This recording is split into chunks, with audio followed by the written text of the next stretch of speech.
सभी भाइयों को राम राम। भाइयों, मैं आपका भाई सागर वीर गुर्जर आज अपनी गुर्जर जाति के एक ऐतिहासिक किस्से के बारे में बताने जा रहा हूँ। हमारे गुर्जर समाज के उत्तर भारत का भीम कहे जाने वाले दादा वीर महाबली जोगराज सिंह गुर्जर पवार के बारे में, जिनका कद 7 फुट 9 इंच था। उनका वजन 320 किलो 64 धड़ी अर्थात 8 मन। उनके पिताजी का नाम मान सिंह पवार गुर्जर था। इनका जन्म 1375 ईस्वी में गांव कुंजा सुनेटी हरिद्वार में हुआ था और इनकी मृत्यु ऋषिकेश में हुई थी। इनके उत्तराधिकारी हैं लंढोरा राज्य गुजरगढ़, आधुनिक नाम है सहारनपुर। ये सर्वखाप सेना के प्रधान सेनापति महाबली दादा वीर जोगराज पवार जी थे। अब मैं आपको इनका परिचय बताता हूँ कि वीर गुर्जर जाति में पीछे भी अनेक वीर हुए हैं, जिनमें जोगराज गुर्जर जिला सहारनपुर बहुत ही प्रसिद्ध था और रहेगा। वह हरियाणा की सर्वखाप पंचायत के मुख्य सेनापति थे। बहुत ही बलवान और वीर थे। इनका शरीर अत्यंत सुंदर और सुदृढ़ था। इनमें 64 धड़ी अर्थात 8 मन पक्का भार था। इन्होंने ज्वालापुर के निकट पथरी रण क्षेत्र में तैमूर लंग के साथ भयंकर युद्ध किया था। दादा जोगराज गुर्जर परमार वंश जाति के योद्धे थे। इन्होंने दादा मानसिंह के यहाँ सन 1375 ईस्वी में हरिद्वार में जन्म लिया था। युद्ध के बाद यह गांव जब मुगलों ने उजाड़ दिया तो वीर जोगराज सिंह के वंशज उस गांव से चल लंढोरा जिला सहारनपुर में आकर आबाद हो गए, जहां कालांतर में लंढोरा गुर्जर राज्य की स्थापना हुई। ये अपने समय के उत्तर भारत के भीम कहे जाते थे। इनका कद 7 फुट 9 इंच था और वजन 320 किलो था। ये विख्यात पहलवान थे।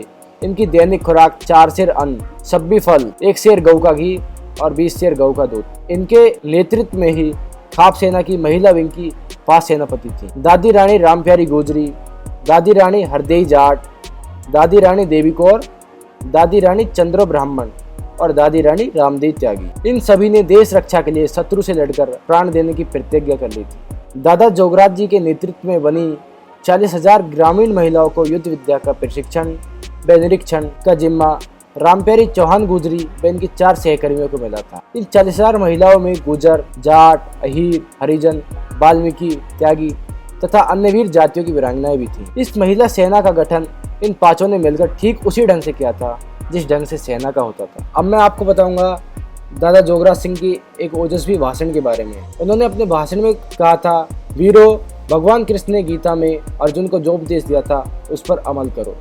हमारे लिए स्वर्ग मोक्ष का द्वार खुला है। ऋषि मुनि योग साधना से मोक्ष पद प्राप्त करते हैं, उसी पद को वीर योद्धा रणभूमि में बलिदान देकर प्राप्त कर लेता है। भारत माँ की रक्षा हेतु तैयार हो जाओ, देश को बचाओ अथवा बलिदान दे दो। संसार तुम्हारा यशोगान करेगा।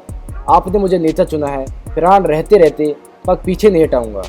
पंचायत को प्रमाण करता हूँ तथा प्रतिज्ञा करता हूँ कि अंतिम श्वास तक भारत भूमि की रक्षा करूंगा। हमारा देश तैमूर के आक्रमणों तथा अत्याचारों से तिलमिला उठाता तो इन्होंने कहा था, वीरों उठो, अब देर मत करो, शत्रु सेना से युद्ध करके देश से बाहर निकाल दो। मैंने अपनी सारी आयु में उनके अनेक धाड़े मारे हैं।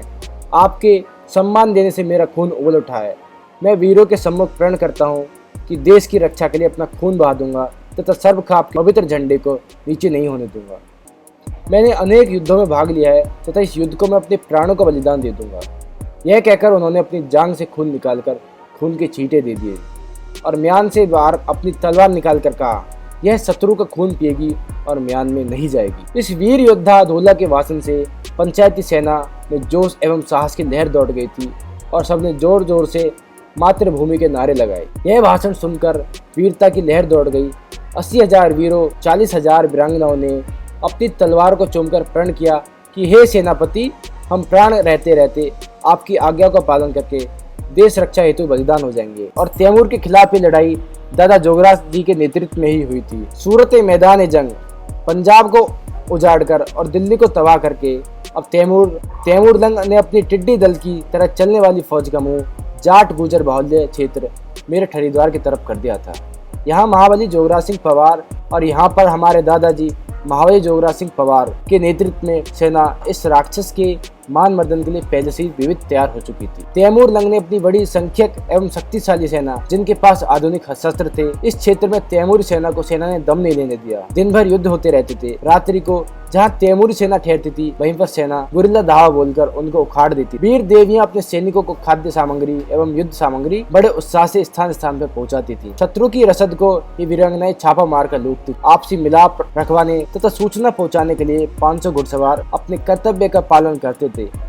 इस प्रकार गुरिल्ला मार, रसद पर हमलों व रसद न पहुंचने से तैमूरी सेना भूखी मरने लगी। इससे तंग आकर वे दरकिनार करने की कोशिश करते हुए तैमूर यहाँ से हरिद्वार की ओर बढ़ा। मेरठ से आगे मुजफ्फरनगर तथा सहारनपुर तक पंचायती सेनाओं ने तैमूरी सेना से भयंकर युद्ध किए तथा इस क्षेत्र में तैमूरी सेना के पांव न जमने दिए। प्रधान एवं उप प्रधान और प्रत्येक सेनापति अपनी सेना का सुचारू रूप से संचालन करते रहे। एक तरफ भारत माँ की रक्षा करने वाले, धर्म युद्ध करने वाले, आत्मरक्षा के लिए लड़ने वाले रणबांकुरे योद्धा और वीरांगनाओं की सेना जो अपने प्रधान सेनापति के नेतृत्व में तैयार थी, और दूसरी तरफ राक्षस रूपी तैमूर की खूनी और इंसानियत का सर्वनाश करने वाली लुटेरों की भीड़ रूपी सेना तैयार खड़ी थी। उससे दो हाथ करने को भूखे भेड़िए की तरह भयंकर रौद्र रूप धारण किए हुए थी जोगराज की वीर सेना। बहादुर धर्म रक्षक सेना राक्षस तैमूर का मानवर्धन करने के लिए प्रतीक्षा कर रही थी। दोनों ओर से रण की घोषणा की प्रतीक्षा किए बिना घोर घमासान युद्ध तैमूर ने ही शुरू कर दिया। बस फिर क्या था, किसी विश्व महायुद्ध सा विशाल व भयंकर दृश्य पथरी रण क्षेत्र में प्रकट हो गया। कई दिन घोर घमासान युद्ध हुआ।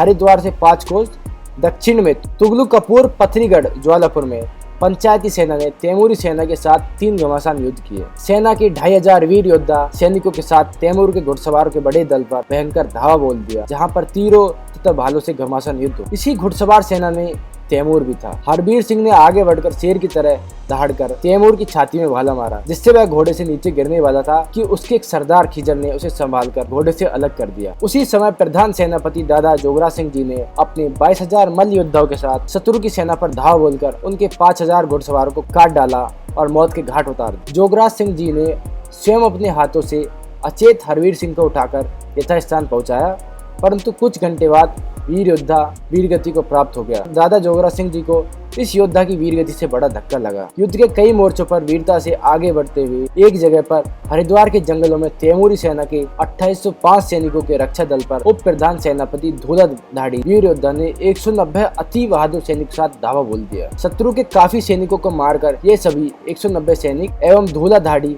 अपने देश की रक्षा हेतु वीरगति को प्राप्त हो गए थे। तीसरे युद्ध में प्रधान सेनापति दादा जोगराज सिंह जी ने अपने वीर योद्धाओं के साथ तैमूरी सेना पर भयंकर धावा करके उसे अंबाला की ओर भागने पर मजबूर कर दिया। तथापि जोगराज सिंह जी स्वयं भी बुरी तरह जख्मी हो चुके थे, परंतु 45 संगीन घाव लगने पर भी अंत तक होश में रहकर सेना का भली भांति संचालन करते रहे और वह वीर होश में रहा। पंचायती सेना के वीर सैनिकों ने तैमूर एवं उसके सैनिकों को हरिद्वार के पवित्र गंगा घाट हर की पौड़ी तक नहीं जाने दिया। तैमूर हरिद्वार से पहाड़ी क्षेत्र के रास्ते अंबाला की ओर भाग निकला। उस भागती हुई तैमूरी सेना के वीर सैनिकों ने अंबाला तक पीछा करके उसे अपने देश हरियाणा उसे अपने राज्य हरियाणा से बाहर खदेड़ दिया तथा समस्त हरियाणा व हरिद्वार तक के क्षेत्रों को सर्वनाश से बचा दिया। और हमारे लिए एक शर्म की बात और ये भी है कि इस युद्ध के बाद वीर दादा जोगराज सिंह जी का क्या बना और क्या हुआ, यह इतिहास के अंधकार में भूगर्भ में छिपा पड़ा है। परंतु आगे चलकर जोगराज सिंह जी के वंशजों ने लंढोरा जिला सहारनपुर में गुर्जर रियासत की स्थापना की, जिसका विस्तार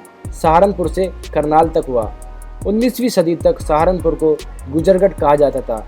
हरिद्वार की पौड़ी तले होने की वजह से गुर्जर रियासत के वंशज हरिद्वारी राजा भी कहलाते थे।